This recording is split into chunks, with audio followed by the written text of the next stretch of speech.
Ini adalah buku yang menurut gua sakral, buku yang available ada di mana-mana. Isi bukunya itu basically ngajarin kalian 48 hukum untuk bisa mendapatkan kekuasaan atau power. Dan gak peduli dapetinnya gimana.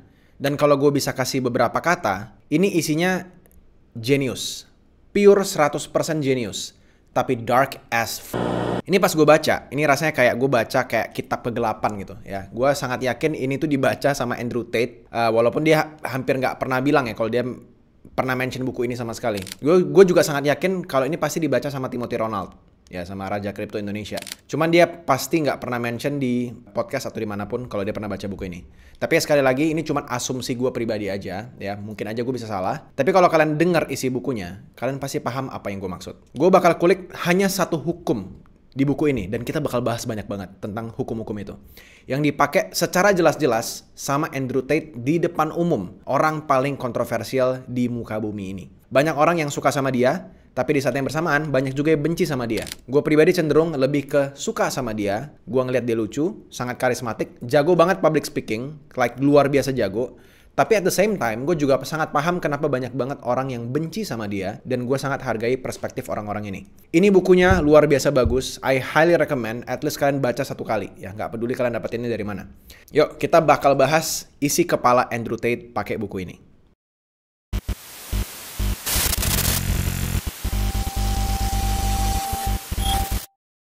Halo semuanya, kenalin nama gue Josh Kultom. Di channel ini gue banyak ngebahas tentang konspirasi, teknologi seperti AI, kripto, dan juga lainnya. Jangan lupa subscribe channel ini kalau kalian suka dengan konten serupa. Follow juga Instagram gue, TikTok, Twitter, dan semua linknya ada di deskripsi di bawah. Dan di sana kalian bisa dapetin konten yang berbeda. Gak usah lama-lama lagi, kita mulai langsung ke video ini. Kalian perlu ingat ya, buku ini tuh dibuat di tahun 1998. 27 tahun yang lalu. Dan isi bukunya itu membagongkan. Ya, di dalam buku ini, ya 48 Laws of Power, Robert Greene, si penulisnya, itu buka-bukaan soal salah satu hukum psikologis yang menurut gua kalian pasti langsung relate. Ya, ini adalah hukum nomor 27, yaitu namanya adalah Play on people's need to believe to create a cult-like following. Translate-nya adalah manfaatkan kebutuhan orang untuk mempercayai sesuatu demi membentuk kelompok pengikut seperti sekte. Familiar ya? Tapi sebelum gue masuk apa isi hukum nomor 27 ini, gue harus ceritain cerita yang ada di dalam buku ini juga sebenarnya, yang menyangkut sama hukum nomor 27. Selama kalian dengerin cerita ini, kalian pasti nangkep apa yang gue maksud. Ini mirip banget sama Andrew Tate. Jadi di tahun 1653, ada cowok umur 27 tahun dari Milan bernama Giuseppe Borri. Awalnya dia cuman orang biasa aja yang doyan foya-foya, ya minum anggur, main cewek, pesta, hidup liar lah pokoknya. Dia suka duit lah. Tapi tiba-tiba dia muncul dengan sebuah cerita. Katanya, dia dapat penglihatan dari malaikat Mikael. Menurut dia, malaikat Mikael itu nunjuk dia jadi pemimpin pasukan suci buat ngebantu paus baru dan ngebenerin dunia.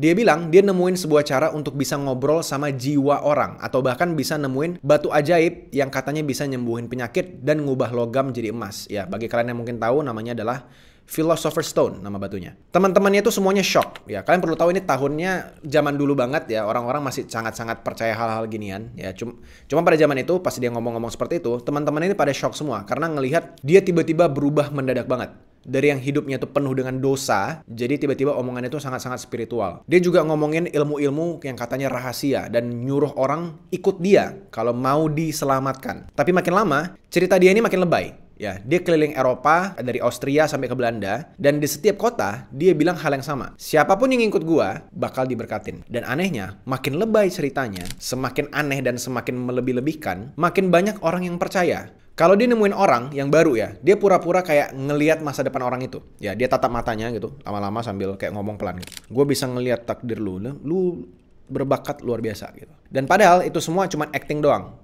Tapi karena disampaikannya dengan gaya yang mistik, ya orang-orang langsung percaya. Dan buat bikin komunitas yang loyal, dia bikin sistem yang namanya sistem leveling. Siapapun yang mau naik level, harus taat total. Jadi kalian masuk, kalian harus ada sistem levelingnya. Lu tuh bakal dikasih julukan keren gitu. Dan dikasih tugas-tugas. Ya, dan ngerasain jadi bagian dari sekelompok kaum elit. Ya. Dia ini dipanggil pada zaman itu sebagai yang mulia atau misalnya kayak doktor universal. Itu literally nama panggilannya. Dan ini semua nggak gratis. Nggak. Kalau lu masuk ke dalam kelompok elitnya, itu harus bayar. Borri, ya si nama orang ini, itu minta semua pengikutnya untuk jual harta mereka dan ngasih hartanya tuh ke dia.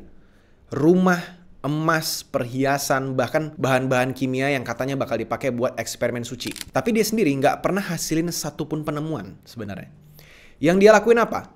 Dia sewa apartemen yang sangat mewah, isi apartemennya dengan perabotan yang sangat mahal, ya. Dia jalan-jalan keluar pakai kereta kuda dengan 6 kuda hitam, dan ya di zaman itu tuh kayak udah mobil mewahnya di zaman sekarang ya, udah kayak Ferrari-nya lah mungkin, atau kayak Lamborghini atau kayak gimana.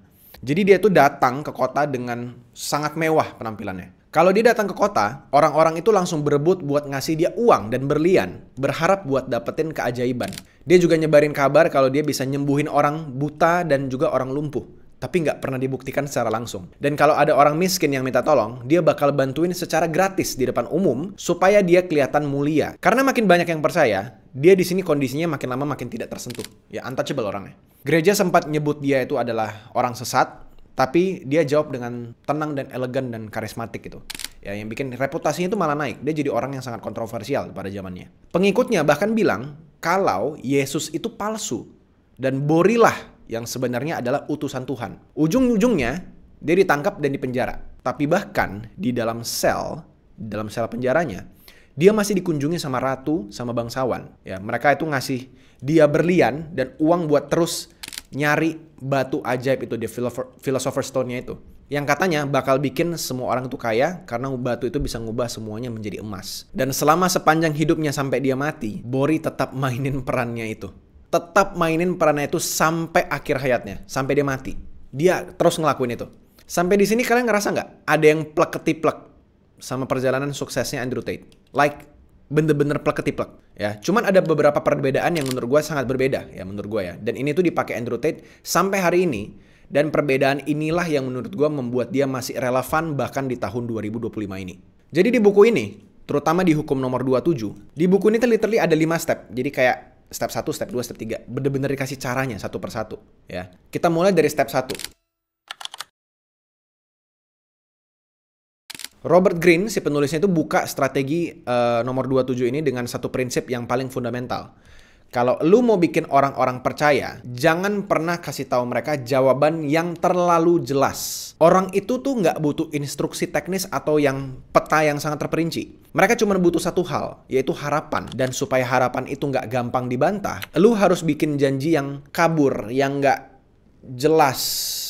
Ya, dan makna itu meluas dan kelihatan itu meaningful dan dalam banget. Semakin gak jelas janjinya lu, ya, semakin besar juga peluang orang untuk bisa mengisi arti daripada hal yang lu maksud. Gua kasih contoh tentang Andrew Tate ya, di konteks kali ini. Dari dulu, dia ngelontarin satu istilah yang bikin semua orang itu langsung kayak, wah ini tuh istilahnya keren banget. Namanya adalah Matrix. When I talk about the Matrix, I'm talking about the systems which have been created by society, which are deliberately designed to enslave.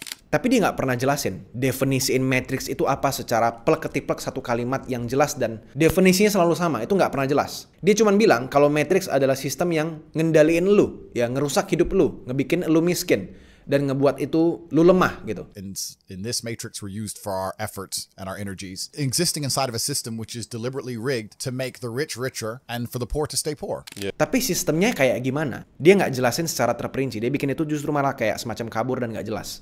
Dia nggak bilang terang-terangan. Justru karena itu, semua orang itu bisa nempelin bahwa Matrix adalah musuh pribadi mereka sendiri. Ada yang nganggap Matrix itu adalah sebuah media, ada yang nganggap Matrix itu adalah feminisme, ada yang nganggap Matrix itu adalah sistem sekolah, ada yang nganggap Matrix itu bahkan orang tua mereka sendiri, dan segala macamnya. Bahkan ada yang bilang Illuminati, ada yang bilang Rothschild, ada yang bilang perbudakan dan lain-lainnya. Dan karena dia satu-satunya orang yang kelihatan paling paham soal Matrix ini, dia langsung naik status jadi orang yang paling pegang rahasianya. Tapi dia nggak pernah kasih solusinya secara cuma-cuma. Dia cuma bilang, kalau lu mau keluar dari Matrixnya, gabung ke the real world. Gabung. Atau kalau lu mau masuk lebih dalam lagi, mau belajar lebih eksklusif lagi, lu masuk ke War Room. Ya. Disitulah salah satu jawaban sebenarnya disimpan, kata dia. Tapi nggak semua orang bisa akses. Harus bayar, harus loyal, dan harus percaya duluan.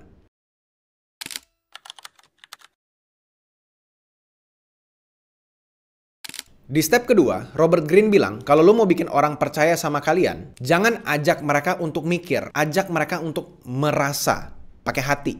Karena mayoritas orang itu ngambil keputusan bukan dari otak, tapi dari mata. Bukan dari data, tapi dari impresi. Itulah kenapa pemimpin sekte, tokoh spiritual, dan figur manipulatif itu jarang banget kasih logika.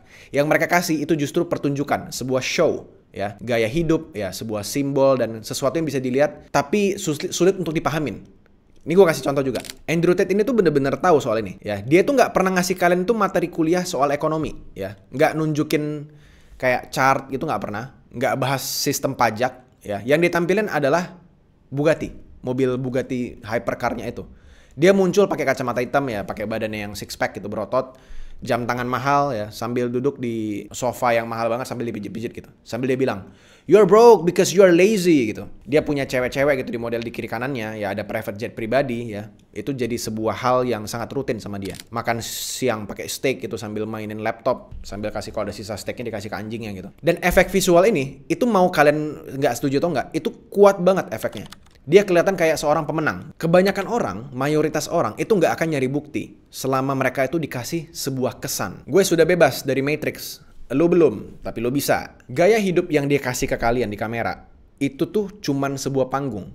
Ya, dia mungkin memang beneran kaya. Cuman yang gue maksud adalah, itu adalah sebuah panggung yang bikin lo itu tunduk tanpa sadar. Karena lo merasa dia beneran punya kuncinya. Dan kuncinya itu, ya nggak akan gratis. Jadi lo harus ikut gabung ya, bayar dan ikut kelasnya dan segala macamnya.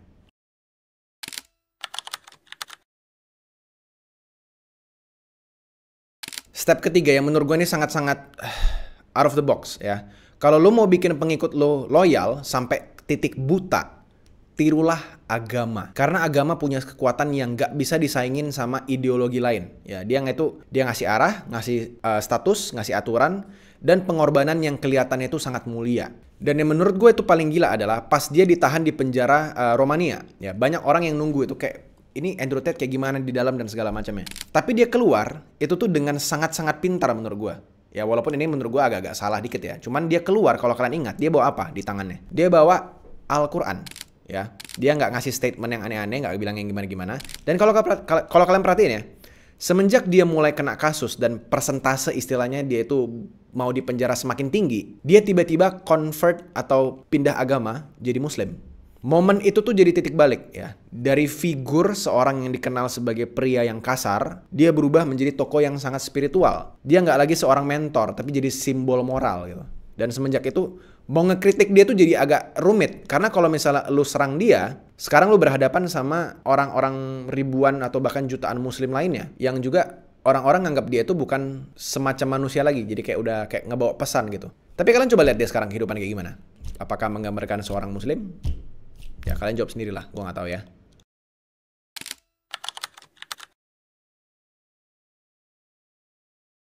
Step 4. Kalau lu mau pengikut lu tuh tetap setia dan ngerasa pengorbanan mereka itu semacam pengorbanan yang murni, lu tuh nggak boleh kelihatan kayak lu lagi cari untung. Sekali lu kelihatan lu kayak butuh duit, semua yang lu bangun bakal kelihatan kayak sebuah skema. Maka, pemimpin sekte harus kelihatan kayak dia sudah selesai dengan uang. Harus tampil kayak orang yang bantu karena panggilan jiwa mereka, bukan karena ada penghasilannya. Andrew Tate bener-bener mainin bagian ini dengan sangat-sangat bagus banget. Dia sering ngomong, gua udah kaya sebelum Hustler University itu udah ada. Dia ngaku duitnya dari bisnis dari masa lalu, dari masa keemasan sebelum dia itu viral. Tapi kenyataannya, pemasukan dia yang paling gila justru berasal dari sistem komunitasnya sendiri. Hustler University itu bukan tempat belajar gratis. Itu mesin uang. Langganannya itu $49 per bulan dari ratusan ribu orang.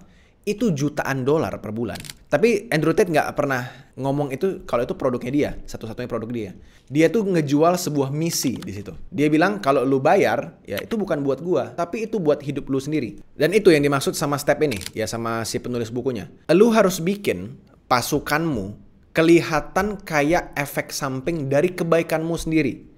Padahal semua kekuatanmu itu bisa hidup gara-gara pasukanmu itu ngebayar elu. Sambil mereka percaya kalau elu nggak butuh dibayar.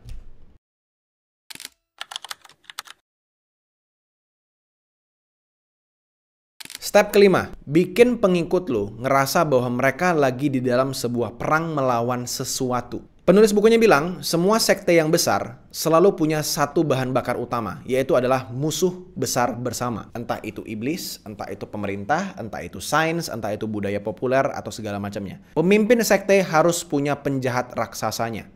Harus ada antagonisnya yang somehow tidak bisa disentuh, tidak bisa dibuktikan, dan tidak bisa selalu dikalahkan. Tapi selalu bisa disalahin. Andrew Tate dari awal udah nyiapin ini dengan satu kata, yaitu yang kalian pasti tahu, The Matrix. Matrix ini bukan sebuah organisasi. Ya, ini juga bukan nama institusi. Ini tuh nama yang diambil dari sebuah film. Dia itu juga nggak bisa di-track Matrix itu apa. Tapi justru itu dia nggak bisa diapa-apain, nggak bisa di-track, nggak bisa dilawan atau kayak gimana. Justru karena Matrix itu nggak jelas, Matrix itu jadi senjata yang paling sempurna. Matrix bisa berarti adalah sebuah media. Matrix bisa berarti sebuah feminisme, sistem sekolah yang kayak tadi gue bilang di awal-awal. Matrix bisa jadi apapun yang lo nggak suka. Ya, lo bisa tempel semuanya jadi label Matrix. Dan Andrew Tate ngeposisiin dirinya sebagai orang yang udah lepas dari Matrix ini. Dia sudah berhasil mengalahkan monster ini gitu. Tapi monsternya belum selesai. They're coming after you. We have to stop this. And they've come along and are using the tools they have at their disposal. Dan satu-satunya cara bertahan adalah gabung komunitasnya. Ikuti misinya, dengerin arahannya kayak gimana. Dan kalau kalian perhatiin ya, Andrew Tate pas diserang di media, diserang secara hukum, diserang sama platform, pengikut-pengikutnya itu tetap nggak ragu sama dia. Mereka nggak ngelihat itu kayak sebagai sebuah hukuman. Mereka ngelihat itu malah sebuah bukti. Nih kan, lihat kan? Matrix beneran ada, Matrix beneran nyerang dia. Berarti bener nih, Matrix beneran ada. Berarti dia bener. Jadi semakin banyak si Andrew Tate diserang, semakin percaya orang-orang ini sama Andrew Tate. Menurut gua buku ini agak sinting ya, but in a good way kalau gue bilang. Ada perbedaan yang sangat signifikan kalau kalian perhatiin dari Andrew Tate sama si Boris di awal cerita tadi. Yaitu adalah Boris itu bener-bener bohong. Dia beneran bohong dari awal sampai akhir. Dia beneran ngebual doang, nggak ada produknya sama sekali. Dia nggak punya batu ajaibnya, dia nggak bisa bikin benda jadi emas, dia nggak bisa nyembuhin orang. Nggak ada buktinya sama sekali. There is no real product. Jadi cepat atau lambat, dia pasti akan ketangkep karena nggak ada satupun testimoni orang banyak yang bisa dijadiin pegangan. Sangat beda sama Andrew Tate. Dia punya produk beneran. Bisa dilihat, bisa dipakai, bisa dipelajarin dan segala macamnya. Namanya The Real World dan War Room. Ada produknya beneran yang bisa kalian beli. Dia juga punya murid yang beneran sukses. Bahkan ada testimoninya. Ya gue percayalah, nggak mungkin nggak ada ilmu yang bagus di dalam kelasnya itu. Karena kalau beneran nggak ada, itu pasti udah ke-expose dari tahun-tahun lalu. Ya. Dan dia udah pasti stop. So gue bisa bilang Andrew Tate itu tuh baca buku ini dan dia beneran ngelakuin apa yang ada di dalam hukum nomor 27, literally step by step. Ini bukunya tersedia ada di mana-mana dan dia aplikasiin ini di hidupnya sendiri dan sukses. Ini literally ilmu yang kalian bisa diakses di toko buku. Ya, dan itu baru satu hukum. Hukum nomor 27. Gue belum ngomongin hukum 47 yang lainnya. Ya, totalnya ada 48. Kalau kalian ngerasa terbantu dengan video ini, kalian belajar sesuatu dan kalian tertarik untuk beli bukunya, ya itu linknya ada di bawah, ya kalian bisa beli versi originalnya langsung di Shopee. Dengan kalian klik link tersebut, kalian udah ngebantu gua untuk bisa bikin video kayak gini secara gratis dan bisa kalian nonton. So thank you so much guys. Kalau kalian mau nonton video yang lainnya, di sini ada video yang lain dan juga ada video yang ini. Oke, itu aja guys. See you guys in another video. Bye bye.